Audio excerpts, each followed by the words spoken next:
Current time is now 7:27 p.m. here in Seoul, South Korea. It's time for Made in Korea with Professor John DeMoya from Seoul National University joining us in the studio. Professor DeMoya, hello to you. Thank you for having me, as always. You know, there are many instances where there was tensions between South Korea and the United States. Sure. One of the smaller yet famous ones was the dumping of chemicals into the Han River. Yes.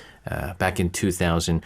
I heard you had quite a fun time looking up all the facts on this particular story. You enjoyed your research? Oh, yeah. I mean, it's fun because it's small but significant. And obviously, as we'll talk, it's fun in particular because it became particularly well known because of its move into Korean popular culture, yes. Which is probably how most listeners have heard of it. Even if they didn't realize they've heard about it, they might have through the movie. Yeah, and we're going to talk about that movie in just a bit. And Sure. I had no idea this occurred, because being that in 2000 I was in the United States.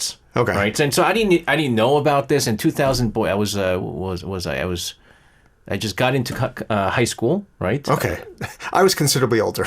Yeah, I was just in high school right now. You know, my Korean wasn't all that good back then, and so I didn't know what was going on. But after I watched the particular movie, someone had told me that this was there's some factual, parts of the movie there, and I looked it up, and I found this very fascinating, but very controversial as well. It doesn't get talked about too much.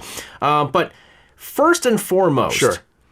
Who was Albert McFarland, and what was his position at Yongsan? Yeah, the position is described variously, but essentially he was with the morgue, so he was in some type of capacity as a coroner or a coroner's assistant. I've seen it also described as a deputy director. He definitely was involved with Yongsan dealing with the disposal of bodies. So yeah, attached to the morgue in some sort of coroner type or coroner affiliated position. So basically when we say the Yongsan, we're talking about the military base that used to be there, the American correct. base, right? The American base, and given the size of the population, even under normal circumstances, you're going to have injuries and deaths, and dealing with those in an effective manner, in a publicly safe manner. I mean, kind of ironic given what we're going to be talking about, but in the normal sense, of course, his loyalty being to the U.S. military and not necessarily to the surrounding community. Yeah, in fact, the movie that we're going to be talking about later on, the very first scene, yes, exactly, is actually exactly, and that's, I'll be honest, that's where I first learned about it, because when the movie came out in 2006, I believe. Somewhere in the early 2000s, because several years after the incident. Right. I remember seeing it, if my memory serves, at COEX, because I was a language student at Sogang. And same thing, I had heard at that time, oh, by the way, this is fictional, clearly, but it's based loosely on something, and that's what this is. Yeah, and I just remember that scene very, precisely. They show him telling the workers to, Yeah, no, especially because a buddy of mine actually had a scene at that very scene. He was one of the Korean Americans working with. very cool. So like a Katusa or and so he was actually an English broadcaster. He was on Arirang many years ago, but he came out, and I was looking at this, and I just remember that scene because of this, and I had no idea that there was so much significance. Yeah, I have to admit, when I heard loosely, I never really looked into it, and then several years later, I heard, no, that actual first scene, obviously the interpretation that a monster grows out of that is fictional, but that first scene, is basically fairly accurate. So because we have so many cinephiles in our program listening, I'm just going to give you the movie because Disobedient Space will ask, what's the name of the movie, please? The Host. Yeah, and Kwaemul in Korean. Kwaemul, Kwaemul in Korean. The Host is, again, iconic, very popular movie. Oh, yeah. I mean, in some ways, at the time, it was described as the Korean Godzilla, in the sense that just as Godzilla is based on the nuclear stuff, this Host is based on this particular incident and the Korean-American relationship stemming out of this particular incident. Yeah, and mind you, when you're watching this, you have to understand that this movie was back in the early 2000s, right? Mid-2000s, so the CG, the graphic I was just going to say, the CGI was probably one of the first times you saw it in a Korean movie. And, it was great back then. Yeah, thank you. 20 years later, yeah. You watch it again, you can't compare it to the CG that we have now. I'm just putting it out there. No, and as you just pointed out, if the first scene is very literal, just about 5-10 minutes later when the monster is running along the banks of the Han, that's not real. But it's fun. Yeah. Let's talk about which also was at the scene. McFarland orders formaldehyde to be dumped. Yes. Right? So why did he order formaldehyde to be dumped? Yeah, it's not completely clear, but it makes sense that they have some excess chemicals. The usual description is I've read like 20 boxes and 480, so what I take that is 20 cases. I'm trying to interpret it that way. Probably excess. There's probably no environmentally responsible way other than at great cost of actually getting rid of it. So at least the explanation I've seen is that he felt that pouring those 20 cases in the massive hond would be rapidly diluted. It probably wouldn't affect, in big way. And for whatever reason, he probably had to get rid of it off base. So yeah, he asks a couple of the Korean civilian workers to do it. And this is where things get complicated and it's in the movie as well, where they obviously disagree and point out that this is not safe. Apparently at least one of them in the exposure to the formaldehyde gets sick, takes a couple sick days, and will leak this to a Korean environmental organization, which is where things begin to get interesting. I just want to let everyone, our listeners, know that the Han River, the quality of the water condition has greatly improved over the years. Where, I don't know if you remember, but, just like they have the Montezuma's Revenge down in Mexico. Sure. I remember when I had like tap water in Korea. In fact, that was 2006 when I came. I lost about 5 kilograms. Really? Yeah. Okay. Because they were saying that the water is so bad. Okay, I don't remember. It's funny. I mean, again, different perception. I kind of also had, when I first came in the mid-90s, had that perception, and I started drinking bottled water. But I've never really had any major ill effects from the Korean water. Really? But that may or may not be. Also, let's face it, I've been drinking mostly bottled water in the universities, drinking from the big coolers. So I haven't but the few times I've refilled my bottle with tap water have not been a problem.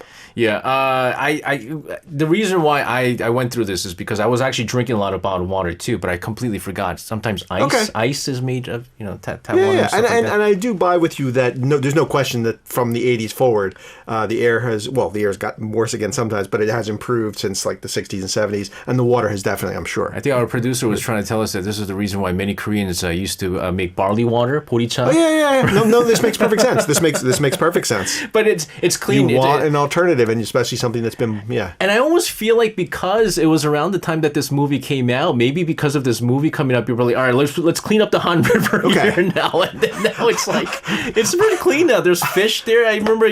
I will say that this summer when my sister came, I was surprised and I'd forgotten that you see those little not swing pullers, but like they'll put like a rope or something, and they'll. I wouldn't necessarily myself go swimming in it, but apparently people do with no ill effect. Yeah, and it's clean now. It's more a question than of the current. So we had one of the Koreans who had taken part in the dumping of the formaldehyde and reported it to the Environment Agency. An organization called, I'm assuming different variations, but the Green Alliance, Green Korea, some kind of green Korean organization that is going to latch onto this. And did this kind of lead to a wildfire of media craze and frenzy? I don't know so much. I don't know how far it got out, but definitely the story gets out. And where it gets interesting, as we can talk, is that when McFarland and the Yongsan authorities have to be brought to court and have to deal with this, essentially the positioning, and both sides do it very strategically. The U.S., Yongsan in particular, will apologize. They will give McFarland up as the person responsible, and they will basically say, this is a bad egg, this is the one person. The Green Alliance and Green Korea, or depending on how you describe it, will quite say, that's great, we're glad you're being forthcoming on this, but actually this problem is systemic. It's not just this individual. We don't even want this one individual so much as we want transparency. There have been other incidents, and we could talk about this a little bit. So like the way they line up strategically, I don't even know if it's so much about the media as is they're positioning themselves legally, where the U.S. is quite willing to give this guy one guy up for a sentence and a fine, and the Green Alliance is like, no. We actually want like some knowledge of what's going on in your base environmentally. We don't want a slice of pizza. We want the whole darn pie now. Yeah. Because, for the U.S. aspect of this, it would have been much easier for them to kind of use this guy. He takes all the brunt of everything. Precisely. But you could kind of, and I think the organization, the association is right. I think there's a much bigger systematic problem. Yeah. And it can't be just the one person who decides he's going to go rogue and dump formaldehyde over into... Exactly. They were very much opening up for access and transparency. And like, we're not even interested in necessarily penalizing them. That's the Korean legal system can do that. But we want much more access to what's going on. So the U.S. 8th Army... all they did was apologize? Well, they apologized, and they said that they were willing to give him over to the legal process. Now, the interesting thing is, if we can briefly mention this, he does get sentenced. I think it's like 6 months and then maybe another longer period suspended. But as far as I can tell, he does not serve, insofar as if the incident is in 2000, if you start searching, you find several years later him popping back in court several times. And this is also where it's really interesting. This won't surprise you. The U.S. will argue that the status of forces agreement essentially makes them willing to be transparent about what went on, but that he is essentially legally not subject to the penalties of Korean law. And this is where Green Korea goes furious, saying, this is exactly the problem. Yeah, see, that's the thing. Because then you have carte blanche to do whatever you want. And that's the gray area because he is technically part of the U.S. government. Yeah. Right? He's a contractor, I think, so that's where it's quasi. Oh, man, that makes it even worse. He's somewhere in between, yeah. Oh, that makes it even worse. I don't think he's U.S. military. I think he's a contractor. Then you're basically in that middle ground, right? Yeah, but they're claiming he's protected by status of forces. Okay, so then that's the decision of the United States, though. They're basically going, he's an American. We're willing to be transparent. We apologize. We're sorry, but he's not doing the time. Yeah. And I'm guessing, based on the number of stories I found over the next 4 or 5 years, I don't think he ever did the time. I think they kept deferring and deferring. But see, the thing with this is that it is around the early 2000s. Sure, this is Nomonhyun and Yeah, and this is when you had a lot of tension between the United States and South Korea. This is not. We're not going to probably go into all of it, but we'll be talking about it possibly in future weeks. Oh, absolutely. Yeah. There were a number of other issues with the U.S. forces, U.S. Army soldiers, with South Korean civilians too. Yeah. And that this is just one of them. And so it didn't help that the United States were basically protecting this gentleman. Who, yeah. I mean, it's not surprising. I'm not defending it, but it's not surprising that would be the legal strategy. Yeah. And you're right. And you could understand the U.S. government side too, right? And although what he did was terrible, you want to kind of protect him as a contractor. Precisely, because you're going to need someone in the future, and you don't want to set a precedent. All right, so let's now talk about the movie here. Yeah, okay, perfect. A lot of our listeners have watched the movie. I would have expected so, yeah. It's a very popular movie, one of the most popular movies in Korea. I was going to say, I don't know now, but at the time it was one of the all-time Korean box. So it was. I'm sure it has been surpassed by Ode to My Father and several others since then. It's not the most watched movie at the theaters anymore. I believe that's the Roaring Current, I believe. Yeah, I was going to say several have passed it, I'm sure. Yeah, but I believe it was one of the first 10 million view That makes sense. movies. In a country of, roughly 52 million, yeah. This movie, of course, directed by Bong Joon-ho. Yeah. This also starred Song Kang-ho, who happens to be my favorite actor of all time. So the relationship with this, this story that we just talked about here, Albert McFarland dumping formaldehyde into the Han River. For our listeners that haven't watched the movie The Host, or Kwaemur in Korean, let's talk about the relationship with this. Is this a historical movie? Thank you. That's what I was waiting. If you mean by historical, strictly following factual, that opening scene probably is fairly close, but I would restrict it to that. Obviously, let's be clear, as far as I know, there is no beast lurking in the Han River. But more importantly, and this is to your question, Bong, nicely as he does in many of his films, uses this incident to create a wonderful tapestry of what does this mean if the U.S. was willing to do this? What does this illustrate about long-standing Korean-American tensions? And then more importantly, if you've seen the whole movie, it's not just about the U.S. and Korea. He also calls into question the Korean state's willingness, because I remember at some point where they're also trying to intervene when they think it's a virus. So at least the way I read it, that whole story, for those of you who have seen it, it's mostly about the family in the end. What's the father, the son, the sister who was the athlete, the Song Kang-ho is the sort of dissolute member of the family. Right. It's the family where they draw the strength from. The Korean state also represents something of a threat, and then of course the U.S. So, I mean, to your question, no, not literally, not closely historically, except for the first scene. Right. But it does capture a great deal of Korean-American tensions, the excesses of Yongsan, and then, as I said, Koreans' own suspicions of what their own government is willing to do to them when there's a problem like this, if there were an outbreak. Which, to be honest, too, if you read the film looking 15 years later, it had some really interesting things to say about COVID. Yeah, you know what's interesting about this? When I was in university, I studied environmental law. Okay. Right? And so I remember one of the classes, and this was one of the proud moments, right? And this is before... K-pop was big, before Korean movies were big. Exactly. Our professor decides he's going to play the host. That's an interesting choice. Right? And I never looked at it like, I was like, really? Why? And again, this was the first time that I watched the movie. Sure. And he was basically saying the use of media to highlight a certain environmental crime. Or something like that, right? And a good way to do it. And it was the host, and basically saying that, by utilizing, and it became a very popular movie, and it shed light to how that incident that took place, and this is where I also found out about this very incident that happened, the dumping of the chemical and things like that, brought to light to the Korean society, because they were saying that if not for, and because this was an era where like internet was like starting to kind of rise, right? But it's not the internet that we had. I was going to say, it's the early 2000s, the web's around. It's not nearly, we don't have social media yet. Yeah, but at least on the web, probably, and web blogs. And so the environmental crime that was done by the U.S. government at the time did not spread as fast as it would now.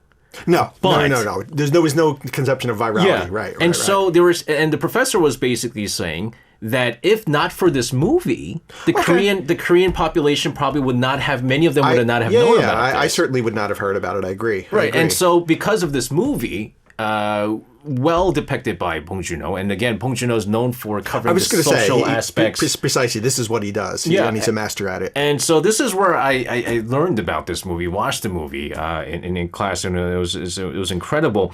But it's partially historical. Yeah.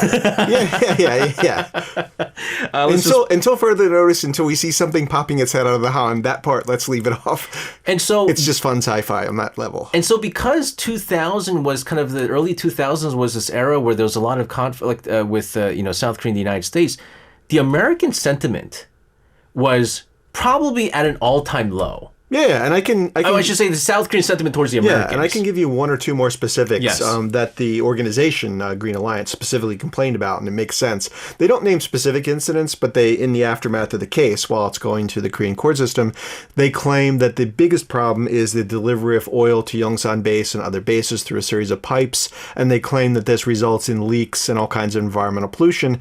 And if you think about the sheer number of jeeps, tanks, planes, and military vehicles that must be present throughout Korea because of the American military presence, that's what they're targeting. They're claiming this results in a large amount of environmental degradation, even if it's accidental. So they're taking this one, I don't know how successful they were, but they tried to take this one incident to open up that can of worms. In fact, where the now current, what used to be the site of the Yongsan military base, when they were going to try, now I believe it's a park now, right? Yeah, it's two things. Part of it Yongsan where you can go in, but they still have the old buildings. But yes, it's Yongsan Family Park, and I live close to it, which is why, to me, it's really weird that there's Yongsan Family Park within like 10 minutes of my apartment. When they were making that park, there was a lot of discussions back and forth, negotiations with the Americans. Exactly. Because they were saying there was a lot of chemicals, and there was a lot of... And this makes perfect sense. I hate to say it, but yeah. And the Korean government was basically saying, listen, you guys have to pay for all the clean this up. Exactly. And so I don't know how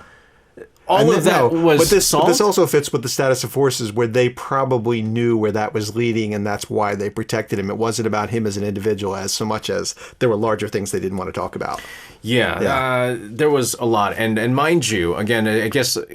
We talk about this because today, because I think it's around this time when this whole thing happened. But there are other incidents, a lot of clashes with especially the U.S. troops that really brought the sentiments towards Americans at an all-time low. Even if you remember the smaller stuff like the Apollo honor. I was just going to say that. It's small, but again, because I remember when I first came to Korea, I didn't think that was a big deal, but my friends took it very seriously. 2002, it was at the Salt Lake City Winter Olympics. Speed skating. Yeah. Yeah. He's Japanese American. That also didn't help. Exactly. Apollo Anton Ono decides he's gonna fake, a penalty by Kim Dong-sung, I believe. And he ends up winning the gold or the silver. It was gold, I think it was. The Korean was supposed to have the gold. Precisely. And so, in short track, and then you have the 2002 World Cup. I was just gonna say, if you remember. It was Korea versus the United States. Precisely, but also there were people holding up Ono signs, and famously, I don't know if you've ever seen it, someone even held up a rubber doll of Scooby-Doo with a sign that said, "Hey Korea, why don't you consume this?" Or so making cultural references that are totally inappropriate. No, and there were tensions. When An Jung-hwan scored that goal, the goal against the United States, he did the Ono speed skating gesture with his feet. I forgot about that. Yeah, and then Lee Chun-soo did the Ono thing. He was doing the short track. I can only say in this aftermath, I am Italian American. I was here when the Italians lost. I was very deeply ambivalent that night. I was happy for Korea, but I was not happy for the Azzurri. The Italians were very upset with that. They still are. I would be very upset. I still think there was a lot of questionable... I was just going to say, they would say the Koreans played well, but the refereeing was not exactly on par. Do you know what happened to the referee? No. He's in prison. I did not know that. Interesting. Another interesting aspect of this history. But let's talk about then the long-term American presence at Yongsan. They're now in Pyeongtaek now. Yes. I used to actually enjoy going to the Yongsan base because they have... Have you been inside the Yongsan base? I have not been inside the base, but I will say, and I admit this, and I don't think this is a bad thing, the proximity of the base to the immediate area of Itaewon, when I first lived here in the 90s, this is where you would go to get your peanut butter, your American cereal, which, as you know, was probably... what's the proverbial phrase? It fell off a truck. But there were lots of stores in the area that would sell things that were more catering to Americans. So I was going to say that. Yeah. I never went on the base, but I often shopped near the base. Oh no, but my buddy had a pass to the Army and I imagine the PX was pretty nice. PX is nice. We get stuff that you can't get here. I think they also used to show movies and things if you had access. Yeah, I didn't do that. No. But I just went to the PX exactly was famous. It's the Dragon Hill Lodge. I think it's called. Sure. Great food there. When you miss American food, you go there. But I remember for me it was peanut butter. You could not get good peanut butter in Korea in the 90s. It was all watery. No, you can't. How has the long-term American presence at Yongsan been perceived by Koreans historically? I think historically the safest thing to say is it's been mixed, which is to say Koreans are happy about the American support, the safety, all those other things. But two things. One, like here, the environmental effects and obviously the inability of the Korean government to sort of regulate it. And then more importantly, I want to be careful here, but the spillover for things like Itaewon, sort of the cultural things, that has also made some Koreans, not particularly happy about that. So, more importantly, as Korea has become a rich country, less and less we need your support, why are you still here? I just have to read this comment because I find this very funny. Museum, our listener tunes into our program on a daily basis. He was saying, choco pie. There's choco pie and OES. Choco pie has always been more popular compared to OES. Okay. But he was saying there was this one brief time in Korea's history where OES was more popular than choco pie. Okay, I did not know. Okay. Because OES is the opposite of oh no. Oh, that is beautiful. That is beautiful. I'm going to save that for class. Oh, man, that's great I stuff. really like that. Professor Demoya, thank you very much. Fascinating aspect. Again, it's sad, but it sheds light. And it's so small, but it's fascinating. Sheds light on bigger stuff we're going to talk about later on. Right. Thank you, as always. Have a safe one. We'll see you again next week. Thank you very much. You can listen to Korea Now with me, SJ Lee, by downloading the Arirang Radio application or tune in online by visiting www.arirangradio.com. So make sure you tune in Mondays through Fridays, 6 p.m. to 8 p.m. Korea time.